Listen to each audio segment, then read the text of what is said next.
আসসালামু আলাইকুম বন্ধুরা, আপনারা দেখতে পাচ্ছেন আমি একটা ভিডিও করেছি, রাস্তা দিয়ে যাচ্ছি আর রাস্তাটার ভিডিও করলাম।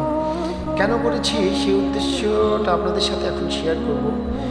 জানেন যে বর্তমান সমাজে কিছু বিত্তশালী আছেন যারা এই প্রশস্ত বিশ্ব রোডের মতো, আর এর পাশ দিয়ে যে ছোট ছোট রাস্তাগুলো চলে যায়, এই রাস্তাগুলো হলো মধ্যবিত্ত মানুষের জীবনের মতো ভাঙাচোরা, যে ভাঙাচোরায় পড়ে মানুষের ছোট ছোট স্বপ্নগুলো ছিটকে পড়ে যায়, কারণ না পারে স্বপ্নগুলো গোছাতে, বাস্তবায়ন করতে, না পারে স্বপ্নগুলোকে ধরে রাখতে। প্রতিটা মানুষের জীবনে থেকে যায় কোনো না কোনো আকাঙ্ক্ষা, অপূর্ণতা। মানুষের জীবন কখনোই, হ্যাঁ এটা সত্য কথা, মানুষের কখনো চাহিদা পূর্ণ হবে না, কারণ মানুষকে আল্লাহ তাআলা যত দিবে তত বেশি চাইবে।